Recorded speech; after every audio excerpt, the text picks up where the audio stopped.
सदस्य माननीय सदस्य श्री अमोल कोल्हे जी।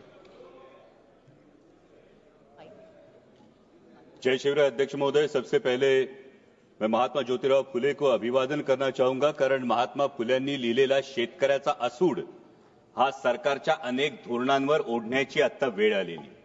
अध्यक्ष महोदय, जहां देश की 2/3 आबादी खेती पर निर्भर है, वही खेती के लिए आवंटन है मात्र 3.1%। मार्केट इंटरवेंशन स्कीम हो या फिर प्राइस सपोर्ट स्कीम हो, उसके लिए आवंटन है 0। प्रधानमंत्री फसल बीमा योजना में कटौती है 23%। अध्यक्ष महोदय, माननीय प्रधानमंत्री जी ने महाराष्ट्र में आकर किसानों को गारंटी दी थी सोयाबीन को 6,000 रुपए प्रति क्विंटल दाम देने की, लेकिन एमएसपी मिली 4,800 और उसमें भी एमएसपी पर जो खरीद हुई वो खरीद है मात्र 20%। बाकी 80% किसानों को अपना सोयाबीन 3,500 4,000 में बेचना पड़ा, जहां की लागत का खर्चा है 7,000 रुपए प्रति क्विंटल। तो कैसे होगी कि किसान की आय दुगनी, और क्या हुई माननीय मोदी जी की गारंटी? अध्यक्ष महोदय, अभी सरकार सोयाबीन के दाम बढ़ाने के लिए एडिबल ऑयल्स पर इंपोर्ट ड्यूटी लादने की बात कर रही है, पण हा रोगापेक्षा इलाज भयंकर है, क्योंकि उससे सोयाबीन के दाम नहीं बढ़ेंगे, उससे सिर्फ बढ़ेगी तो महंगाई बढ़ेगी। सोयाबीन के दामों पर अगर हमें असर करना है तो जो मक्के की डीडीजीएस है और जो सोया डीओसी है, जो 120 लाख टन अभी भी देश में पड़ा है, उसको एक्सपोर्ट करने के बारे में सोचना होगा। लेकिन सरकार पर पोल्ट्री और पशु खाद्य इंडस्ट्री की ऐसा क्या दबाव है कि सरकार सोया डीओसी एक्सपोर्ट नहीं कर रही है? मेरी सरकार से गुजारिश है कि कम से कम 15 से 20 लाख मेट्रिक टन सोया डीओसी एक्सपोर्ट किया जाए। और वैसा ही बहुत इंपॉर्टेंट मुद्दा है प्याज का। जब प्याज को एमएसपी देने की बात आती है तो सरकार कहती है कि प्याज जीवनावश्यक वस्तु नहीं है, लेकिन जैसे ही किसान को 4 पैसे मिलने का अवसर निर्माण होता है तो सरकार निर्यात पर पाबंदी लगा देती है, निर्यात शुल्क लाद देती है और कहती है प्याज तो जीवनावश्यक वस्तु है। अध्यक्ष महोदय, हमारे देश में कई समाज ऐसे जो कभी भी प्याज नहीं खाते। हिंदुओं में भी चातुर्मास में 4 महीने प्याज नहीं खाया जाता, तो फिर प्याज जीवनावश्यक वस्तु कैसे हुई? अध्यक्ष महोदय, अगर ग्राहक को एक औसतन अगर कंजम्पशन देखें तो 5 से 6 किलो औसतन कंजम्पशन होता है। 60 रुपए किलो में भी अगर प्याज खरीदना पड़ता है ग्राहक को, तो भी सिर्फ 300 350 रुपए उसका खर्चा होगा, जो आपके मोबाइल रिचार्ज से भी कम है। इसलिए मेरी सरकार से मांग है कि प्याज पर हमेशा के लिए निर्यात पाबंदी हटाकर जो 20% निर्यात शुल्क है उसे अविलंब रद्द किया जाए और प्याज को एमएसपी के दायरे में लाकर 3,000 रुपए प्रति क्विंटल का दाम सुनिश्चित किया जाए। वैसे इस बजट में बहुत सारे मिशन का अनाउंसमेंट हुआ, लेकिन बहुत सारे मिशन के बारे में नाव सोनूभाई ने हाथी कथलाचा वाला है, क्योंकि कथनी और करनी में बहुत अंतर दिखाई देता है। जहां पल्सेस में देश को आत्मनिर्भर होने की बात की जाती है, वही अभी किसान मार्च अप्रैल मई में चना बेचने के लिए मार्केट में आएगा, लेकिन सरकार ने पीले मटर का 31 लाख मीट्रिक टन आयात की है। ये पीला मटर खाने के लिए नहीं, बेसन में चने की जगह अडल्ट्रेशन के लिए यूज होता है और चने के दाम गिरा देता है। अभी भी 31 मई तक आपने पीला मटर का जो इंपोर्ट है ये खुली आयात को परमिशन दे दी है। और अभी जब एक बार हम कह रहे हैं कि पल्सेस में आत्मनिर्भर करना है, वही 67 लाख मीट्रिक टन पल्सेस हम आयात कर चुके हैं। तो हम आयात आत्मनिर्भर किसे करना चाहते हैं? हमारे देश के किसानों को, या ऑस्ट्रेलिया, रूस, टर्की, म्यांमार के किसानों को हम आत्मनिर्भर करना चाहते हैं? वैसा ही अहम मुद्दा है mission on vegetables and pulses. बहुत अच्छी बात है, लेकिन इसके लॉजिस्टिक, कोल्ड चेन और स्टोरेज के लिए क्या प्रावधान किए जा चुके हैं?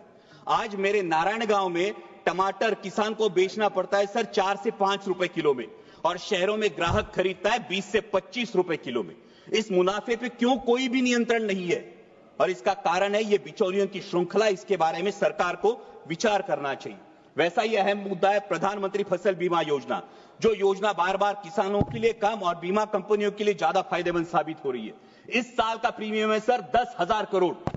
बीमा कंपनियों को जो प्रीमियम मिला है वो है 10,000 करोड़ का, और नुकसान भरपाई का जो भुगतान है वो है मात्र 680 करोड़, 7% से भी कम।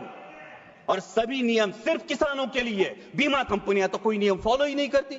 इसका मतलब योजना किसानों के लिए, पैसा सरकार का यानी टैक्स पेयर का, और भला हो रहा है बीमा कंपनियों का। इसे मराठी में कहते हैं आंधळ दळते यानी कुत्र पीठ खाते। और एक बहुत अहम मुद्दा है, महाराष्ट्र की महायुति सरकार में सत्ता में आने से पहले किसानों से वादा किया था ऋण माफी का। सरकार के इस आश्वासन की वजह से किसान अब ऋण माफी की तरफ आस लगाए बैठे हैं और मार्च एंड होने की वजह से बैंक किसानों के पीछे रट लगाई है। आज महाराष्ट्र में हर दिन 7 किसान आत्महत्या कर रहे हैं। क्या कृषि प्रधान देश के लिए ये सम्मानजनक बात है? और अंत में 2 ही मुद्दे सर। अभी अमेरिका में सत्ता परिवर्तन होने के बाद अमेरिका ने कहा है कि भारत ने अपना एग्रीकल्चर मार्केट अमेरिका के लिए खोलना चाहिए और इससे भारत के किसानों के पे एक बड़ा संकट मंडरा रहा है। लेकिन सरकार ने अभी तक इसमें कोई स्पष्टता नहीं दी है, क्योंकि अमेरिका का किसान सोयाबीन का जो उत्पादन लेता है अध्यक्ष महोदय, वो 30 लाख क्विंटल पर हेक्टर लेता है, लेकिन हमारे देश का किसान सिर्फ 10 लाख क्विंटल पर हेक्टर लेता है, क्योंकि अमेरिका के किसान को जेनेटिकली मॉडिफाइड जीएम वैरायटी लगाने का अधिकार है, हमारे किसान को नहीं। सरकार जो एडिबल ऑयल इंपोर्ट करती है वो जीएम वैरायटी का चलता है, लेकिन किसान जीएम वैरायटी की फसल नहीं लगा सकता। तो कैसे होगा? जहां अमेरिका अपने किसान को सक्षम कर रही है, वही हमारे विश्व गुरु देश का किसान अभी भी एमएसपी के लिए जूझ रहा है। सर, प्रधानमंत्री जी ने एक बहुत प्यारी बात कही महाकुंभ के बारे में वक्तव्य देते वक्त। उन्होंने कहा कि नदी उत्सव मनाना चाहिए, लेकिन ये नदी उत्सव नदियों का खोलीकरण, रुंदीकरण और पुनरुज्जीवन होगा, तभी असली नदी उत्सव होगा।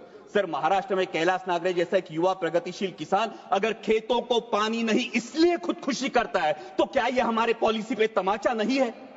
सर, आज हर कोई बहुत सारी चीजें खोदने की बात हो रही है, लेकिन डैमों में जो मिट्टी जमा हुई है सर, 30 से 40% कैपेसिटी हर किसी डैम की कम हुई है। शायद उत्तर भारत में इसका प्रमाण और ज्यादा होगा, लेकिन इसकी मिट्टी खोदने का कोई प्रावधान अब तक किया नहीं। अंत में इतना ही कहूंगा सर, मैं सरकार से गुजारिश करता हूं कि हमारे देश को, किसान को पर्याप्त पानी, अच्छी क्वालिटी का बीज, उत्पाद को सही दाम और इंटरनेशनल मार्केट में कंपीट करने के लिए फ्री हैंड दीजिए। वो सरकार के कथित 17 रुपए दिन के सम्मान का मोहताज नहीं। और जाते जाते इतना ही कहूंगा, मस्जिद के नीचे तुम मंदिर क्यों ढूंढते हो? मस्जिद के नीचे तुम मंदिर क्यों ढूंढते हो? भविष्य की ओर देखो, तुम इतिहास पर क्यों लड़ते हो? ठीक है, धन्यवाद। वो लड़ाएंगे भड़काएंगे, वो लड़ाएंगे भड़काएंगे, लेकिन राष्ट्रहित का रुख तू कर, किसानों के हित में हमेशा इंसानियत की बात तू कर, इंसानियत बात तू कर। जय शिवराय, धन्यवाद।